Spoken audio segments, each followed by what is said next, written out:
students, welcome back. So we were talking about metals and non-metals, and we have covered till ionic compounds and what is ionic bond, that is the reaction of metal with the non-metal. So today we'll deal with the second half of the chapter, that is about occurrence of metals. All of you know metals, they are present in our day-to-day life, we are using it also, but where they exist, where to get these metals, how to extract it. So let's see this occurrence of metals. So metals in the nature, they exist in two states. They exist in two states. One is native state or free state. This is also known as free state. And the second is combined state.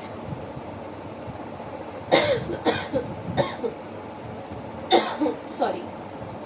Fine. So two states are there. One is native, one is combined. Now what are these states? See, the metals we know that they are having different reactivities. On the basis of that, on the basis of reactivity series, we know that metals, they are of different reactivity.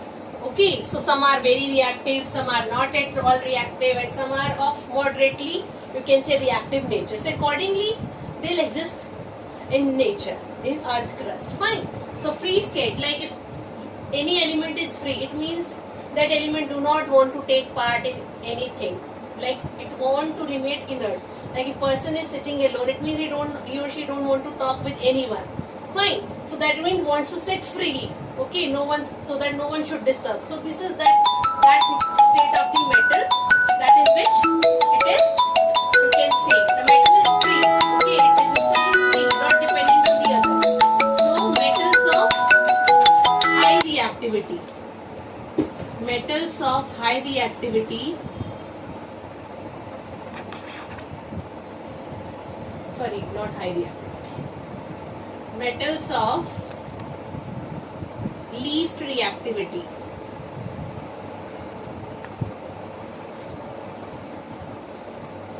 Least reactivity occur in free state, like inert metals,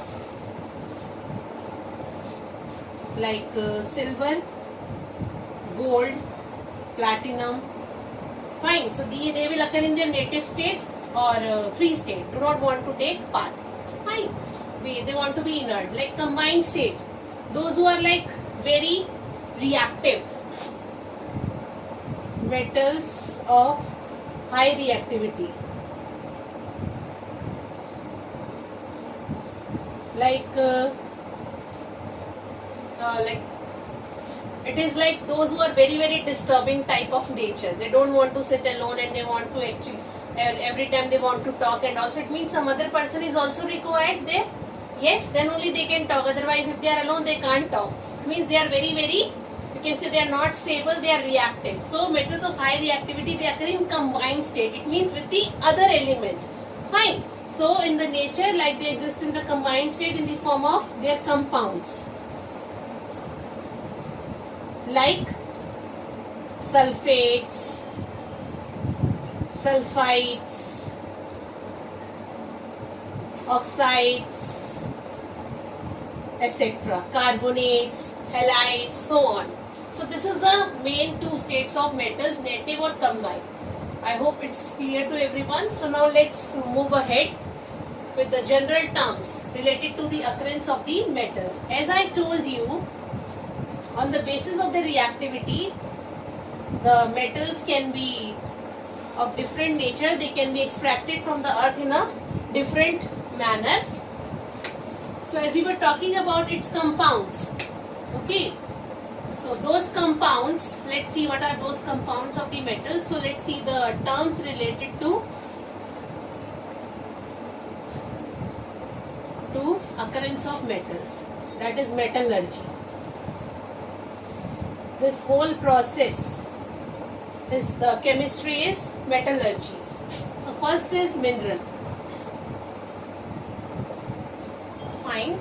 Now mineral is what? Mineral is a compound in which metal exists in its combined state. Okay, that is the mineral. You have studied in the SST also that these are the elements or the compounds These are the elements or the compounds which exist in the earth crust, which exist naturally in the earth crust.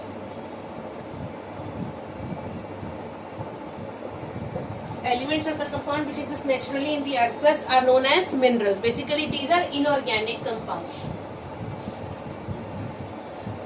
Inorganic compounds. Now, in the different minerals of the metals, like the percentage of the metal will be different. Now, so many minerals of the metals are there which exist in the earth crust. So, from which mineral metal has to be extracted? So we will see certain factors like in which the percentage of the metal has to be more, we will get more and more profit out of that. Fine. So let's see the different term, the next term ore. So the mineral from which metal can be extracted. Metal can be extracted economically.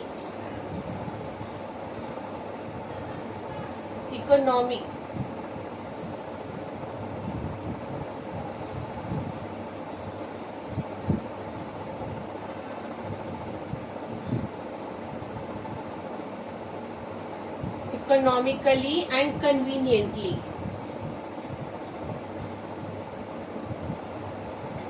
Is known as its ore.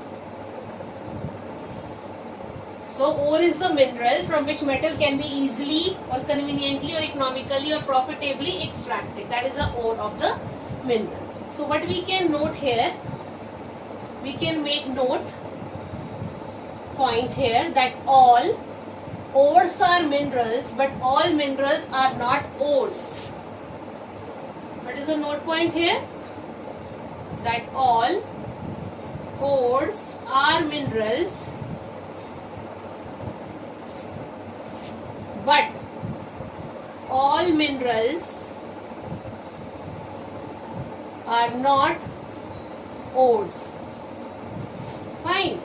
So only that mineral is the ore from which the metal can be extracted economically or easily. The next is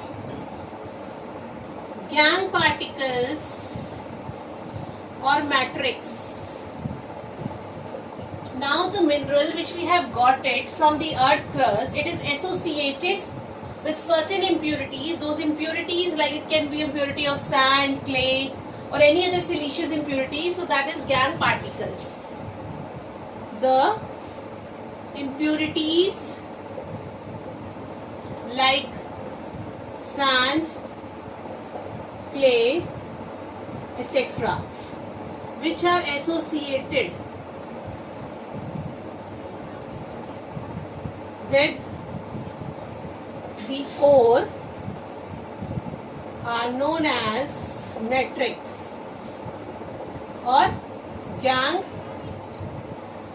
particles. So this is about all the terms related to its metallurgy. Now let's see the extraction of metals. Extraction of metals includes 3 processes. Based on their reactivity, the processes will be different. So let's see in general. Extraction of metal. How to extract metal from its ore.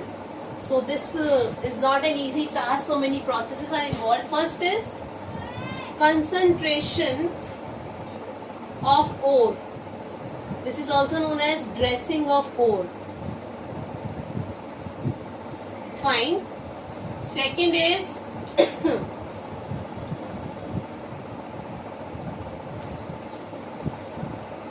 reduction of metal, and the third is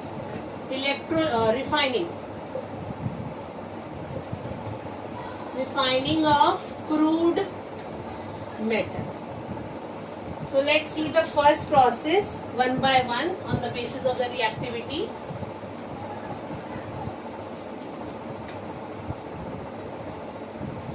based on the reactivity of metals, as we have seen, few are moderately reactive and all. Concentration of ore. Now what is concentration? As we have seen, the gangue particles, impurities are associated with the mineral. So those impurities have to be removed. So the process of removal of impurities from the ore. Process of removal of gangue particles from the ore is known as dressing of ore or concentration of the ore. Fine. So like different metals are there of different reactivity. So it is based on their three types: high reactivity, high reactive, moderately reactive, and then least reactive. High reactive obtained by electrolysis process.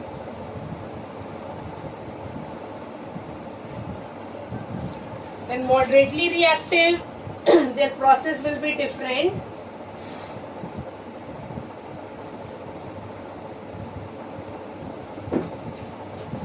First they gets converted into carbonate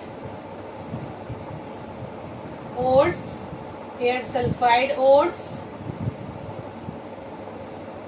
They also gets converted into, then finally they will convert it into their oxide ores by different processes. We'll see. Fine. So let's see, let's complete this.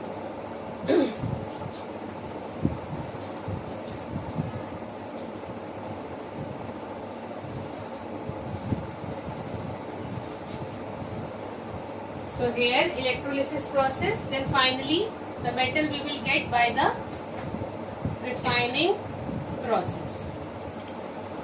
Okay, and after here oxide ores are there, those oxide ores gets reduced, then reduction will take place. Reduction of oxide ore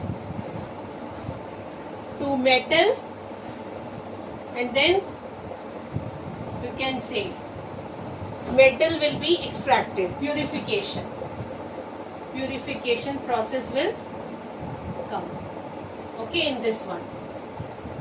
Then third one, least reactive, again they will be converted into sulfide ores. Then finally, again oxide.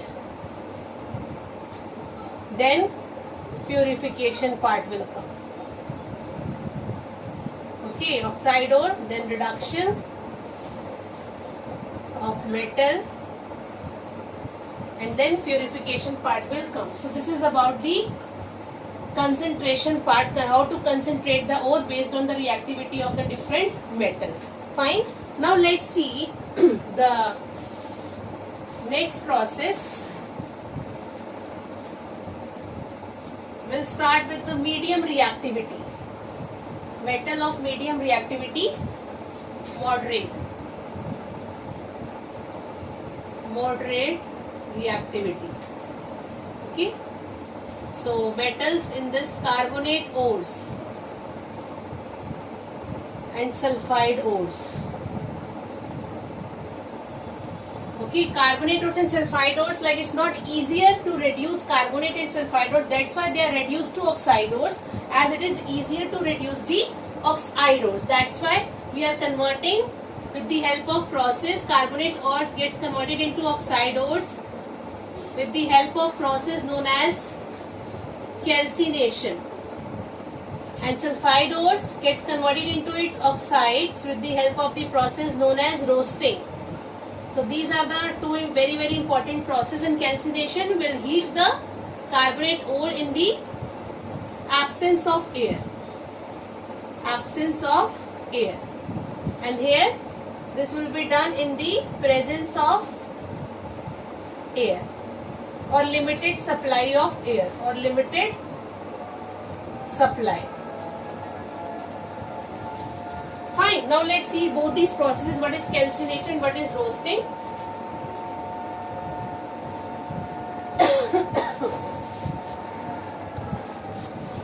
So calcination is, as we have seen, calcination,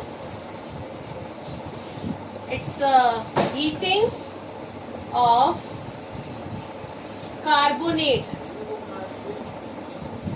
ore into its oxide ore in absence of oxygen. For example, let's take zinc carbonate as the ore. Okay, we'll heat it, it gets decomposed to zinc oxide and then gets CO2. Now this is the oxide ore. Fine, now this oxide ore will get reduced. Fine. And in roasting, this you remember by Ca. Ca means calcination in the absence of air, and this is RO. Roasting in the presence of oxygen. In this way you can remember. So this is the heating of sulfide ore. This is the difference. Carbonate ore here, heating of sulfide ore to oxide ore in presence of oxygen. Fine, this is absent Ca and RO. All of you know. Fine.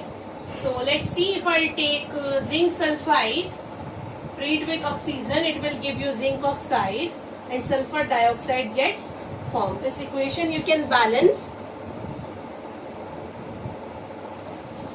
2 will come, 3, 2 and 2. So in the presence of oxygen you have to heat. So now we have got the oxide form of the ore. Now we'll reduce this oxide ore of the metal of this form into the next process, is that reduction. So we'll reduce this. Okay, so let's see. So we can take any carbonate ore or any sulfide ore, we can easily reduce it. So next process is reduction of oxide ore to the metal. We can easily reduce with the help of a reducing agent. Next method is reduction. Once we have got the oxide, reduction of oxide ore to metal. Fine. So let's reduce zinc oxide will react with carbon or carbon monoxide. They both act as a reducing agent. So this will form Zn plus CO gets formed. If you treat with ZnO with CO carbon monoxide, then also you will get Zn plus CO2. Side product will be different. So here carbon and carbon monoxide, they act as a reducing agent. They act as a reducing agent. Fine. So this also, now what the metal which we have got from here, metal obtained after reduction is known as crude metal. Why it is crude? Still it is impure. Still it contains impurities, as it is going under so many processes, then it means it is still it contains impurities. Now this crude metal has to be finally, we have to pure it by applying the purification process. So the next is purification method. So that's why we can say the process is so lengthy and it's cost effective also. That's why we are choosing that particular mineral only, which is known as ore. So last method is purification of metal. This we can done by the refining process. Okay, this we'll see. Okay, purification means from crude metal we'll get the pure metal. Fine. Same process we will apply for the least reactive metals. Again, as they are sulfide ores, then we need to convert in oxide, then we'll get reduction, then we'll get the crude metal from here, then we will apply purification, and and then finally we'll get the pure metal. So last one is left. That's the process is entirely different from these two. So here we have learned two important terms. That is, one is calcination and one is roasting. That calcination is the process of the conversion of carbonate ore to oxide in the absence of oxygen, and roasting sulfide ore to the oxide one in the presence of oxygen. So in this way, all these metals can be obtained in their pure form by applying all these methods. Fine. So these are the three main steps involved in the extraction of metals. First is the concentration, second is the reduction, and third last one is the refining. So now we have to learn that how to extract the metal that is the most reactive metal from its combined form. So for that, process will be entirely different. So that we'll see next time. Fine. So till then, thank you.